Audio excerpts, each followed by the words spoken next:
Nous approchons du mois de Elul, ce mois de préparation au jour de Rosh Hashanah, qu'on appelle le Yom Hadin. Le jour de Rosh Hashanah, il y a une mitzvah minatora de sonner du shofar. C'est une mitzvah qui est dans la Torah. Le son du shofar mentionné 3 fois dans la Torah, donc on doit faire 3 fois une série de sons. Et on va essayer, c'est marqué dans le Midrash que par le shofar, Akadosh Baruch Hu se lève de son trône de jugement vers le trône de la miséricorde. Pourquoi subitement Akadosh Baruch Hu est assis, Dieu est assis sur le trône du din, du jugement strict. Il doit nous juger, d'accord, mais tous les jours il est là, Akadosh Baruch Hu. Qu'est-ce qui se passe de très particulier? Et on va au passage essayer de comprendre les paroles de la Gemara dans Masechet Rosh Hashanah Daf Yud Zayin, que, en fait, le shofar, une fois qu'on s'en est acquitté, on va ensuite 2 fois encore refaire ces sons de shofar, c'est-à-dire qu'on s'acquitte par le son du shofar que nous sonnons avant le Moussaf, donc juste après la lecture de la Torah, et après, pendant le Moussaf, on va refaire 2 fois toute cette série de sons qui ne sont pas une obligation. Et la Gemara de nous dire que pourquoi on fait ça, Kedé le'arvev et Satan, pour embrouiller le Satan, pour qu'il ne puisse plus être un accusateur. Déjà, comprendre qu'est-ce qui se passe, pourquoi on parle du Satan ce jour-là. Le Satan, c'est un accusateur, c'est toute l'année. Il n'y a pas un moment où il s'arrête. Donc, quelle est la particularité de ce moment-là pour qu'on cherche à l'embrouiller? Qu'est-ce qui se passe ce jour-là de très particulier? Je vais vous dire les explications aussi bien de Rashi que de Tosfot, et après on verra l'approche de la Kabbalah. Rashi dit que lorsqu'il voit que le peuple d'Israël aime faire les mitzvot, alors il ne peut plus parler. En fait, ce que Rashi veut dire par là, c'est que si on est des enfants de Dieu et non pas ses serviteurs, alors Dieu a une autre attitude vis-à-vis de nous. Et le Satan veut nous faire passer pour les serviteurs de Dieu, que lorsqu'un serviteur n'écoute pas, désobéit, il est immédiatement puni. Et nous, on veut montrer à Kadosh Baruch Hu que nous sommes ses enfants. Et c'est qu'un enfant qui fait les choses plusieurs fois, c'est maintenant qu'on lui demande, alors que le serviteur ne fait que ce qu'il a à faire. Et c'est ça l'idée de Rashi. J'en entends dans les années précédentes. Sur Oshana, j'ai expliqué ça en long et en large. Tosfot lui dit que le Satan se met à trembler en pensant qu'il s'agit du grand shofar qui va être sonné lorsqu'arrivera le Mashiach, puisqu'il y a la première fois il a un doute, et puis après il commence vraiment à avoir peur. Mais là on va voir tout à fait notre approche. Et pour la comprendre, on n'a qu'à se poser des questions. Comment, par le fait qu'on prête cette corne et qu'on sonne dedans, ça embrouille le Satan? Qu'est-ce qui se passe?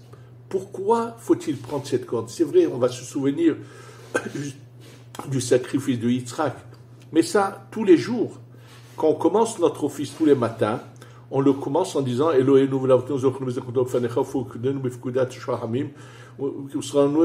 Et on commence en demandant à Kadosh Baruch Hu tous les jours dans notre prière de se souvenir du sacrifice de Yitzhak. D'ailleurs, nous lisons ce texte où Akadosh Baruch Hu demande à Abraham d'emmener son fils en sacrifice. Tous les jours, on lit ce passage. Et même à Rosh Hashanah, on le relit. Donc, pourquoi ce ne serait pas suffisant de lire ce passage et c'est demander à Kadosh Baruch Hu, Ribono Shel Olam, à Kadosh Baruch Hu, s'il te plaît, souviens-toi du sacrifice de Yitzhak, de l'effort qu'a fait Abraham, du sacrifice de Yitzhak. Pourquoi faut-il cette corne pour, à la place de parole? En quoi ces sons de chauffard ont une puissance? Et c'est clair qu'on le voit qu'ils ont une puissance, puisque c'est marqué que Allah Elohim Bitroa, que par ces sons, il y a quelque chose qui se passe là-haut. Quoi, comment, qu'est-ce qui se passe? Alors, pour comprendre la profondeur des choses, je vais vous ramener deux parties qui se trouvent dans la Gemara. Une dans Masechet Hulin. Dans Masechet Hulin, Tafayin Vav, il est dit là-bas qu'au moment de la création, il y a une discussion qui commence entre la lune et Dieu. La lune qui lui dit, Ribono shel olam, maître de l'univers, il est impossible que deux rois règnent avec la même couronne. C'est-à-dire c'est ou l'un ou l'autre. Alors qu'est-ce qu'il lui répond Dieu? L'echim va te diminuer. C'est-à-dire qu'elle, elle dit, elle était l'égale du soleil, elle dit on ne peut pas être deux égaux, deux rois. C'est ou l'un ou l'autre. Et Dieu dit va te diminuer. Elle lui dit parce que je t'ai dit quelque chose de bien, tu me dis de me diminuer. Dieu cherche à la consoler, voyant qu'il n'arrive pas à la consoler, il nous demande d'emmener un sacrifice sur le fait qu'il a diminué la lune. Qu'est-ce que ça signifie tout cela? Je vais vous rappeler ce que j'ai eu l'occasion déjà de vous dire dans des cours, mais on va le revoir ensemble rapidement. En fait, la lumière infinie pour gérer le monde a plusieurs options. On le voit déjà dans le début de la paracha de Bereshit, Bereshit bara Elohim et Hashamayim et Haaretz. Et là, au début de la création, quand Dieu a créé les cieux et la terre, et ainsi de suite, et là, le terme de Dieu est formulé sous la forme de Bereshit bara Elohim et Hashamayim et Haaretz. Le nom Elohim est mentionné, non pas le nom de Yud Ke Vav Ke. Et là, sur place, Rashi dit, regarde, ici dans ce verset-là, il est dit Bereshit bara Elohim et Hashamayim et Haaretz. On nous parle que d'un seul nom de Dieu, et un peu plus loin, dans cette même paracha, il est dit Biyom asot Adonai Elohim eretz v'shamayim. Le jour où Dieu a fait, et là il y a deux noms de Dieu, il y a le Yud Kevav Ke, la Havaya, et le Elohim. Il dit Rashi, il ramène bien sûr les paroles de nos Chachamim, Allah bedato livro et haolam bemidat adin, Rashi na'olam mitkayem, shitev bo rahamim. Dieu veut créer le monde par la midatadin, c'est-à-dire la justice stricte, sans cadeau. Celui qui faute tout de suite encaisse, comme on dit. Voyant que le monde n'arriverait pas à supporter exister, alors Dieu décide de changer et de mélanger la rachamim et le din. D'abord, Dieu ne change pas ses plans, c'est pas du tout de ça qu'il s'agit, mais à la source, le but de la création, c'est pour que l'homme reçoive ce qu'il doit recevoir en le méritant, et non pas en cadeau. Parce que sans cadeau, il n'a qu'à rester là-haut, il n'a rien à faire à descendre en bas. Donc à la source, c'est sûr que c'est le din.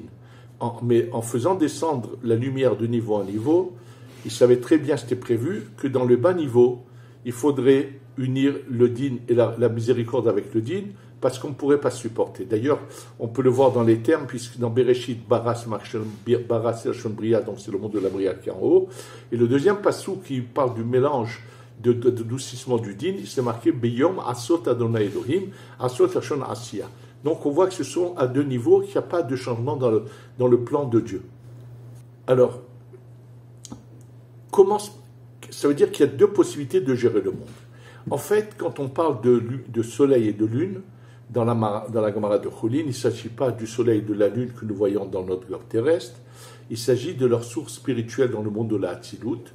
Le soleil est représenté par ce qu'on appelle la Tiferet, Zad Za'iranpin, Zad Hatzilut, Kutsha Berichu, Akadosh Baruchu. Et il y a, ça c'est la miséricorde. Et il y a ce qu'on appelle la Malchut. La Malchut qui est représentée par la lune, c'est la Midat Adin, c'est la justice stricte.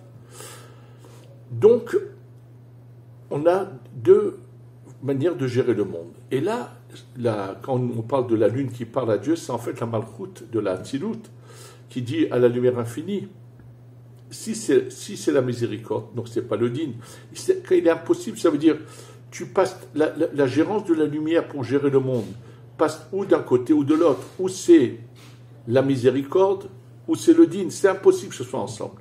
Et qu'est-ce que Dieu lui répond? Va te diminuer. Ça veut dire que quoi? Dieu lui dit, moi je ne veux pas gérer le monde d'une manière stricte, mais avec de la miséricorde. Pourquoi elle voulait que ce soit la justice stricte qui gère?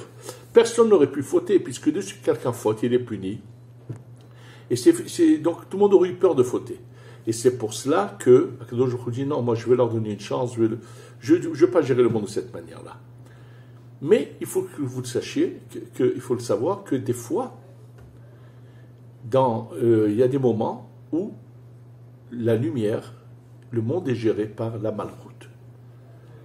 À certains moments, et où c'est qu'on le voit? On le voit dans ce qui est marqué à Purim, dans la Megillah de Esther, lorsque Haman dit à Achashverosh, Yeshno Amechad Mefuzar, il y a un peuple éparpillé, et les Chachamim viennent nous dire, le mot Yeshno, c'est une allusion que Haman dit à Achashverosh, leur Dieu est en train de dormir. Il est évident que si c'était des sottises, des bêtises, on ne va pas nous ramener dans le Midrash et écrit dans la Megillah de Esther les bêtises de n'importe quel imbécile, surtout un rachar comme Haman. Donc en fait, nous explique le Arizal que Haman, par toute sa vision à travers ce qu'il avait comme force du mal, il savait les positions là-haut. Et il se passe des moments, il y a des moments où la lumière nous parvient, le gérance du monde passe par la malchoute. Ces moments-là ils s'appellent, je vous dis le mot en hébreu dans la Kabbalah, la Nessira. La Nessira, ça veut dire que c'était deux corps collés dos à dossier à moi qu'on va séparer et remettre face à face. C'est ça l'image. Donc il y a un moment où quand on fait une opération, on va endormir. Mais il faut savoir que ça veut dire que la lumière infinie se retire de la Tiferet et passe par la malchoute. Sachez que ça se passe à chaque Rosh Hashanah.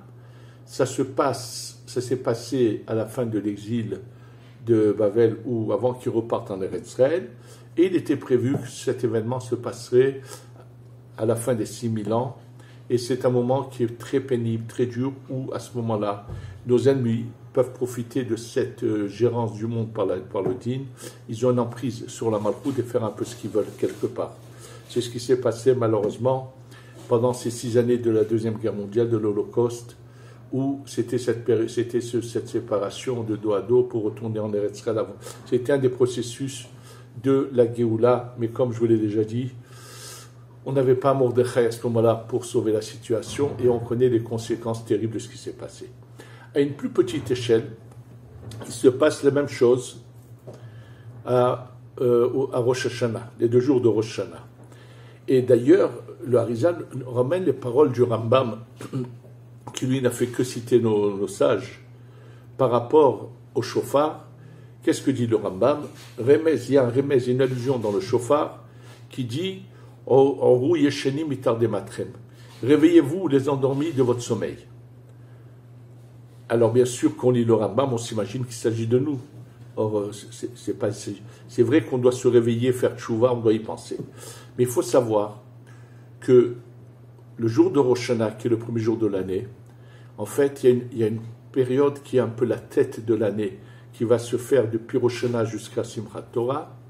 Et là, il se passe un processus lent, pendant lequel, au moment où nous sommes dans l'office, et on récite cette phrase, cette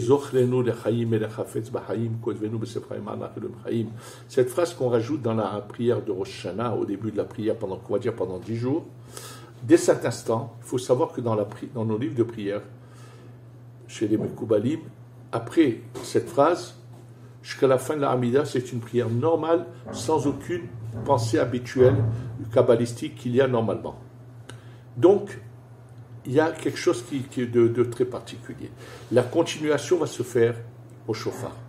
Alors sachez qu'à l'instant où on va dire cette phrase Ochlenu lechaim, tout d'un coup, la gérance du monde par la Tiferet, par la Rachamim, va être mise dans la somnolence.